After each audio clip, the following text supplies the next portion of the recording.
The Las Vegas Raiders are not moving like a team begging for time anymore. They are moving like a team tired of being treated as easy work. New voice, new plan, new quarterback room, new attitude in the building. Clint Kubak walks in with a real offensive identity. John Spytek starts cutting and adding like every roster spot matters. And Fernando Mendoza arrives as the rookie face of the future. That is not a soft reset. That is a warning shot. What makes this dangerous is not one shiny name. It is the way the pieces are starting to line up. Ashton Jeanty gives the offense a real lead back.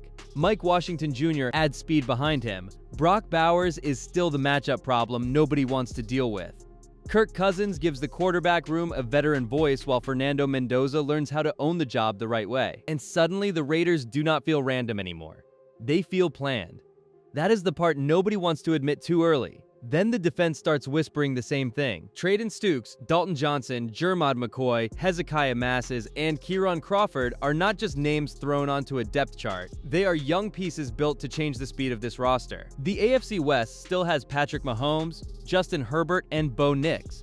So nobody is handing Vegas anything, but this version of the Las Vegas Raiders is different. And the first sign came from Fernando Mendoza, because the #1 pick is already acting like he still has everything to prove. Fernando Mendoza did not walk into Las Vegas acting like the whole building belonged to him. That is what makes this start feel different. The rookie quarterback has every reason to carry himself like the chosen one, but he came in talking like a player still fighting for his helmet sticker, no crown, no loud promise. No fake superstar act, just work. And when a #1 pick acts hungry before the veterans even arrive, people inside the building notice fast. The part that matters most happened away from the easy attention. Fernando Mendoza spent extra time with the center group, working on snaps after practice because he knows this offense will ask him to live under center. That is not glamorous work. Nobody builds a hype video around it. But that is the kind of boring detail that decides whether a young quarterback looks ready in September or lost when the pocket gets loud. Clint Kubak needs timing, rhythm, clean footwork, and control before the ball is even thrown. Mendoza is already attacking that weakness before anybody can use it against him. That is why this story is bigger than one minicamp headline. Trey Zune 3 already talked like a teammate who trusts the person, not just the draft slot. The offense is starting with a quarterback who is not trying to skip steps. He is taking them one by one, even the ugly ones. And that changes the whole room. Because once the quarterback buys into the grind, everybody else has no excuse. But now comes the real question. What exactly is Clint Kubak building around him? And why does this Raiders offense suddenly feel like it has a real plan? Clint Kubak is not walking into Las Vegas to run a cute offense. He is walking in to give the Raiders something they have been missing for years. A real shape, a run game with purpose. A quarterback plan that does not feel rushed. A system where every snap makes the defense guess before the ball even moves. That is why this matters so much. The Las Vegas Raiders did not only draft Fernando Mendoza, they hired the kind of coach who can keep a young quarterback from being thrown into chaos. The heart of this offense starts on the ground. And that is where Ashton Jeanty changes the whole picture. He gives Clint Kubak a lead back who can carry pressure away from the quarterback room. Then Mike Washington Jr. brings the burst behind him. The kind of speed that can turn one clean crease into a sudden problem. Add Brock Bowers working the middle of the field, Kirk Cousins giving the room a steady veteran voice, and Fernando Mendoza learning from the right seat instead of being forced to save everything too early. That is how you build a plan, not a panic button. But the hidden piece might be Roman Hemby. He is not the loudest name in the room, and that is exactly why people miss him. A back who can help on passing downs gives a young quarterback breathing room when the rush starts closing in. That matters in a Clint Kubak offense because the run game, play action, and protection all feed each other. If those pieces connect, the Raiders suddenly have balance. And once the offense gets balance, the defense gets to play with a lead, which is where John Spytek's boldest roster work starts to look even more dangerous. John Spytek did something that tells you exactly what the Las Vegas Raiders were worried about. He kept going back to the secondary, safety corner, versatility, speed, communication. He did not treat the back end like a small patch job. He attacked it like a main problem. Because in the AFC West, one missed call against Patrick Mahomes, Justin Herbert, or Bo Nix can turn into a game slipping away before halftime. The most interesting part is the connection between Trayden Stukes and Dalton Johnson.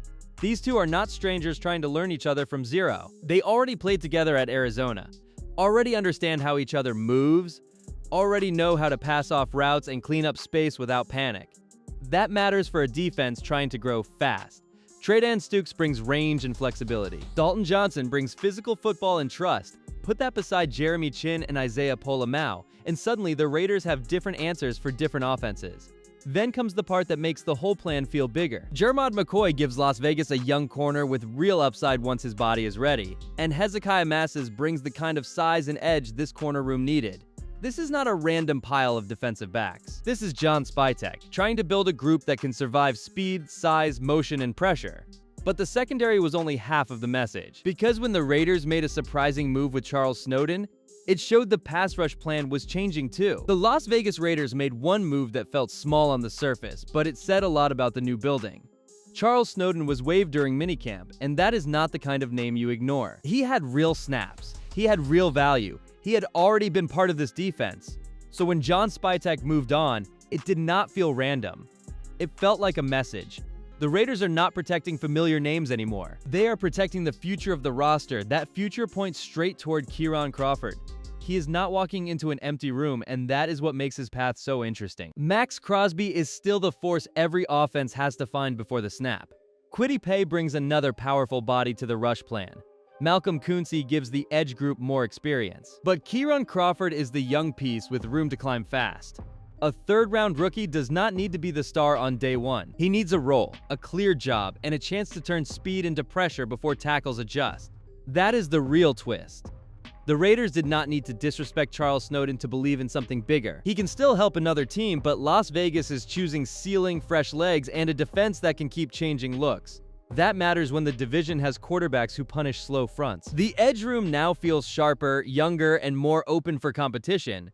And once you understand that, the next battle becomes even more important because the bottom of this roster is not filler anymore. The undrafted group is coming for real jobs. The Las Vegas Raiders did not sign 17 undrafted players just to fill practice reps. That is the lazy way to read it. This group is here to create pressure at the back of the roster, and pressure is exactly what a new staff wants. John Spytek is not handing out safe jobs. Clint Kubak is not building an offense where names matter more than roles. If a player can protect, cover kicks, catch in traffic, block on the edge, or survive special teams, he has a real path. That is why Roman Hemby matters so much. He already has a connection with Fernando Mendoza, and that kind of trust can help fast when the play breaks messy. E.J. Williams Jr. brings another Indiana link into the receiver room. Justin Pickett gives the offensive line another young body fighting for inside depth. Kansei Matsuzawa walks straight into a kicking battle where one strong summer can change everything. These are not headline names yet, but that is the point. The final roster is often decided by players nobody talks about in May.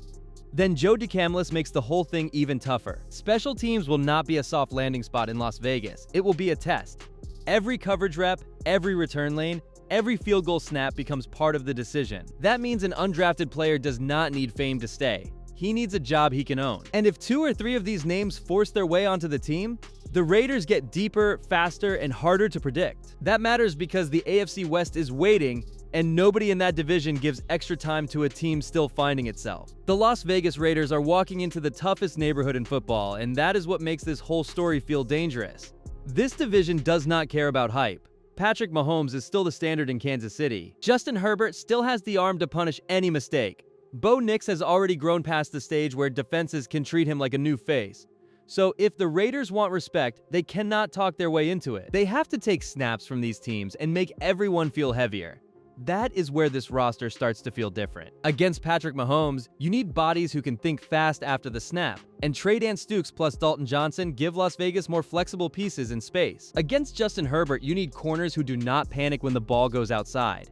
And that is where Jermod McCoy and Hezekiah Masses become so interesting. Against Bo Nix, you need pressure that closes clean, because giving him easy rhythm is asking for trouble. That is why Max Crosby, Kieran Crawford, Kwity Paye, and Malcolm Kuntz matter so much in this race. Nobody should pretend the Raiders own this division already.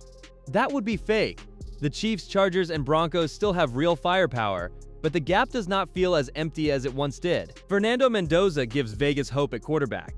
Clint Kubak gives the offense direction. John Spytek gave the defense fresh answers. Now the question becomes simple and uncomfortable. If this team is no longer easy to push around, how many games can the Las Vegas Raiders really steal before the league catches on? The Las Vegas Raiders are not ready to be called a finished team, but calling them a lost team now feels lazy. That is the shift.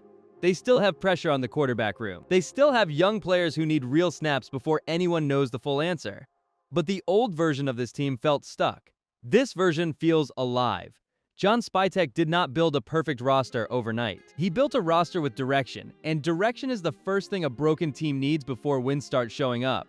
The win total should not be treated like a joke anymore. 7 wins feels too low. 10 wins feels a little early. 9 wins feels like the right target if Fernando Mendoza grows the right way, Clint Kubak keeps the offense steady, and Max Crosby gets enough help around him. Ashton Janty gives the offense a real base. Tredan Stukes, Jermod McCoy, Hezekiah Masses, and Kieran Crawford give the defense new energy. Not every rookie will hit right away, but Vegas does not need every young player to become a star in year 1. They need enough of them to make Sundays harder. That is why this season feels bigger than a normal rebuild year. Patrick Mahomes, Justin Herbert, and Bo Nix are still standing in the way, so nobody gets a free climb in this division. But the Las Vegas Raiders finally have a quarterback story, a coaching plan, a tougher defense, and real battles at the bottom of the roster. That is how surprise teams start. Quiet in May, dangerous by winter. Drop your Raiders win total in the comments. Because if this team steals a few early games, the whole league will be forced to look at Las Vegas differently.